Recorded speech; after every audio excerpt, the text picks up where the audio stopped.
Hi, welcome once again to M5's English language learning program, Let's Speak English. I'm Gav Duncan and I'm here on your TV to help you learn English. Now, are you sitting comfortably? Yes? Good. And are you ready for today's lesson? Yes? Good. Okay, well, let's learn English together. And ding dong merrily on high. Welcome to the studio, people. We're here, we're ready, and well, that's enough, isn't it? That should be enough. We're here, check. We're ready, check. Okay then, the microphone is turned on and you can all hear me, can't you? The camera's on. I can see the little red light at the top of the camera, the light that shows or indicates that the camera is recording. So that's good too. All right then, are you all ready? Are you all ready for a song? Yes, that's right. Today we're going to look at a Christmas song. And like I told you, it's not a Christmas carol, no. This is just a song connected to Christmas. Christmas carols are traditional songs written about Christmas. But this one is just a pop song written about Christmas. Take it away, Mr. Presley! Oh, and you've got a friend there too, I see. Who is that? Oh, yes, of course. That's the Prime Minister of Denmark from 1968 until 1971. Hilmar Bonsgaard, isn't it? Blimey! I didn't know that you two knew each other. All right, well, it's not important, is it? No! So, let's hear you, Elvis. I'll have a blue Christmas without you. I'll be so blue just thinking about you. Decorations of red on a green Christmas tree won't be the same, dear, if you're not here with me. Okay, all right. Well, that was all nice and Christmassy, wasn't it? Okay, now what? Well, now we're going to analyze the song. We're going to look at it and study it so that we can explain what it's about and check that we all understand the vocabulary in the song, the grammar in the song, everything about the song. So, if you're all ready, you are. You're all sitting there with a glass of eggnog and a mince pie. Great, then let's dive in. Now, the first thing we need to do is to look at the title of the song. This is the name of the song, but when we're talking about titles, we could also be talking about a book, or a film, or a magazine. Songs, films, plays, books, and magazines don't have names, they have titles. We also use titles with people. If your name is Jeffrey Banana and you're a doctor, then your title is Doctor, and your name is Jeffrey Banana. Sometimes, on an official form, when you have to put your name, there's an extra box for title, something like Mr., Mrs., Ms., Doctor, Lord, Queen, Sir, or whatever. We also use the word title with jobs. Your job has a name, but we don't say it's a job name, we call it a job title. If you are the director of a company, then director is your title. If you are the manager of a bank, then your title is bank manager. Anyway, back to the song. So, what's the title of the song? Blue Christmas. Okay. Two words that we know and understand, but do we? Do we really understand what Elvis is singing about? A blue Christmas? Well, we know the song that was made famous by Bing Crosby. Yes, I know. There's a man whose parents gave him a really, really strange name. Bing. Bing? That's a noise, not a name. If I throw a stone at a piece of metal in my garden, and if I hit the piece of metal with the stone, then the sound that it makes is what? Yes, that's right, bing! Perhaps Bing's parents were throwing stones in the garden when they thought of the name. All right, Bing Crosby, that bloke with a really silly name. Anyway, he was a singer, and possibly the most famous song he sang was the song White Christmas. This song came from a film of the same name, which they always show on TV in the UK at Christmas. I'm lucky though, I've never seen it. Somehow I managed to avoid the film all the way through my life. Well done me. Anyway, the song is about snow at Christmas, how that's such a good thing, and that's why the title of the film and the title of the song are both White Christmas. It's all about the colour. Snow is white, and so if it snows at Christmas, there will be a white Christmas. Simple, no? Yes. But what on earth is Elvis banging on about then? Blue? A blue Christmas? What, with blue paint?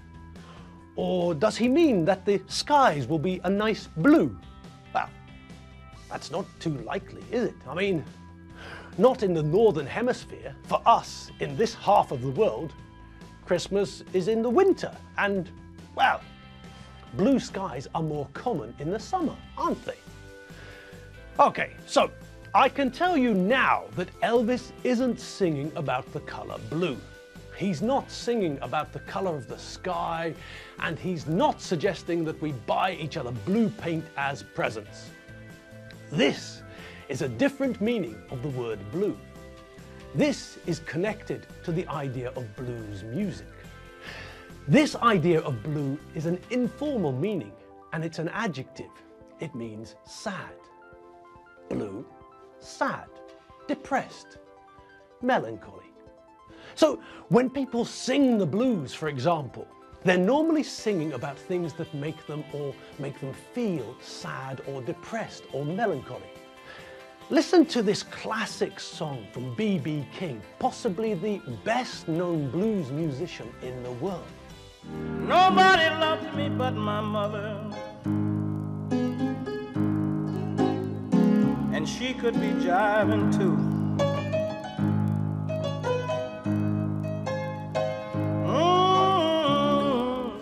Oh dear, poor old B.B. He's becoming paranoid, isn't he? The first thing he says is that nobody loves him but his mother, which is just another way of saying that only his mother loves him. Fine, that's okay. All you need in life is your mum's love, isn't that right? Okay, so you've got no friends, your girlfriend told you to get out because you smell like a dinosaur's armpit, but don't worry, at least your mum still loves you. But no, BB thinks there might be a problem there too. BB suspects that his mum's not being truthful when she says she loves him. She might be jiving too. BB thinks that his mum isn't telling him the truth. She's just jiving, talking rubbish, speaking through her hat, talking nonsense, blathering. Poor BB. His girlfriend kicked him out of the house because he smells like a dinosaur's armpit. No one wants to play football with him, probably because he smells like a dinosaur's armpit. And then the hammer blow, he's starting to suspect that there's something fishy about his mum's love for him. He's starting to become suspicious. He thinks that when she tells him that she loves him, it's just hot air. Poor BB. And this is why he sings the blues. He's sad, he's depressed, he's melancholic. And that's the connection to the style of music we call the blues. It's mainly about people being depressed and feeling sad because their girlfriend called them smelly and nobody wants to play with them because they smell like a dinosaur's armpit. Okay, now we know what Elvis is banging on about. He's saying that Christmas is going to be sad and depressing because he'll be on his own. Poor Elvis. No girlfriend, no dog, no cat, and nobody to play football with. No wonder he's depressed. All right, we now understand the title of the song. He's singing about a blue, sad, depressed, melancholic Christmas. Not a happy Christmas, but the opposite, in fact. All right, and what about the lyrics? Do you all remember what lyrics are? Yes, that's right. Lyrics are the words of a song, that's all. If you like a song, you normally learn the lyrics so that you can sing along to show people how great you are. You can sing along to the song when you hear it on the radio or at a concert, and everyone will think that you're great. Now, we know what the title of the song is, and we also know what the title of the song means.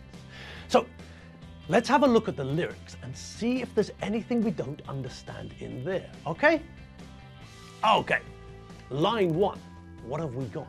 I'll have a blue Christmas without you. All right, now we're cooking with gas, aren't we? Elvis has jumped straight into the deep end. He's telling us exactly what he thinks will happen. He's singing to someone, his girlfriend probably, and he's telling her that I'll have a blue Christmas without you. All right, now, what's the first thing you notice about that line? Yes, that's right. He's using will, isn't he? Yes. And what does that tell us? Correct-a-doodle-doo, Santa. That means that he's not talking about the present, and he's not talking about the past. He's talking about the future. Bingo! Extra mince pies and eggnog for everyone. And think back to when we first met Will. What do we know about it? Why is Elvis using will? Yes, he's using will and not going to, not the present continuous, for a reason, isn't he? When we use going to, and when we use the present continuous for the future, then we're using them to say that we planned something in the future, for example. Or perhaps we're using going to, because we can see that something is going to happen. We can see the evidence. We know that something is going to happen. But when we use will, we use it to talk about something spontaneous, for example, something we decided to do just now when we're speaking. But, and this is the important part here, we also use will when we have no control over something. This is what Elvis is emphasizing now. Just as I can say that next year I will be 48. Just as I say that tomorrow the sun will rise. Elvis is stressing the fact that he hasn't got any control over what's going to happen. It doesn't matter if Elvis wants to have a good time or not. Without you, it's impossible. He has no control over it. Next year, I will be 48. Fact. Tomorrow, the sun will rise. Fact. If you're not here, Elvis will be blue. Fact. And another fact is the fact that we've come to the end of the lesson. Yes, it's true. So, hurry into the kitchen and start baking things. Cakes and things, biscuits and the like. And I'll see you all tomorrow when we'll catch up with Elvis once again. All right, see you later. Check out www.mediaclick.hu if you get time between baking and doing your Christmas shopping. And remember, at this time of the year when everyone is under a lot of stress, keep calm, relax, take your time, sit down, have a coffee, take a break. Take it easy, and I'll see you all tomorrow. See you later. Bye.